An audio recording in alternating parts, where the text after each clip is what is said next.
You can believe this story because I'm not the hero in my own story. And you can label this story not to leave your kids home alone unsupervised. Mom and Dad are up north doing something, and I'm here to milk the cows. I took a 5-gallon can of gasoline, and I started right there, and I sprinkled it all up down. I'm going to burn the weeds, huh? And I stood way back, and I'm throwing farmer matches in there, and I'm trying to get it lit. Well, I was afraid to get too close. Finally, I got a big old wad of paper, and I lit the wad of paper and threw it, and it horrified me. It went whoom like that all the way up. It just scared the bejesus out of me, something terrible. Oh.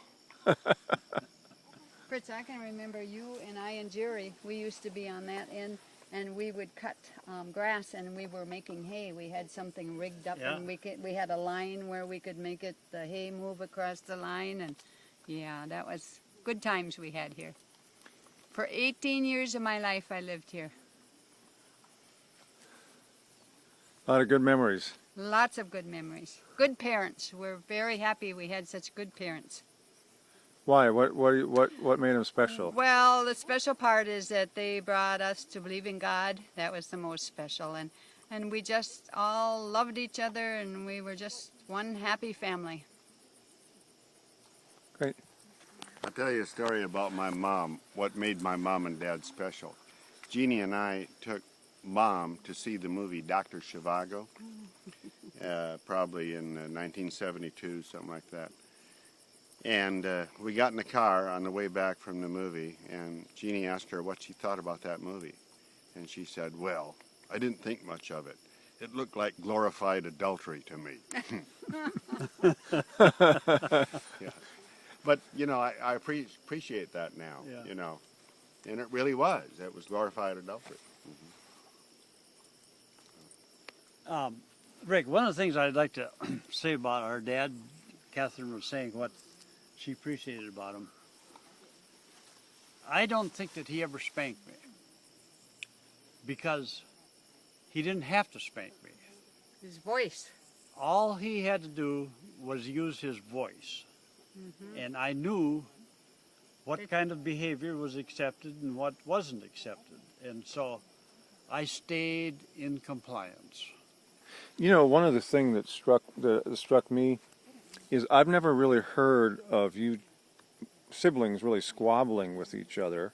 And my impression was that you would be too embarrassed to face your parents or your dad. If we were being naughty. Yeah, right. or feuding with each other as adults. That you'd be how could you go and visit your parents knowing that you all had some kind of a feud with each other? You are absolutely right about that. I would concur with your assessment at all. Absolutely, because for me, if my mom and dad knew that I was talking bad about my sister or something, that would be viewed as such lack of propriety or so indecent. And I think that one of the ways that we can honor the memory of our mother and father is to model them. Model what the way they brought us up. And to treat our siblings with respect. Because I know my mom and dad both treated their siblings with a great deal of respect.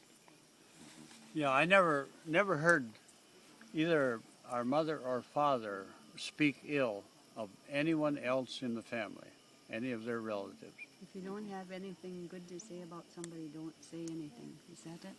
I think that'd be a pretty good way of summing it up. And I find the same thing in our generation, that there's 5 of us living, and as far as I know, nobody talks ill of any of our other siblings.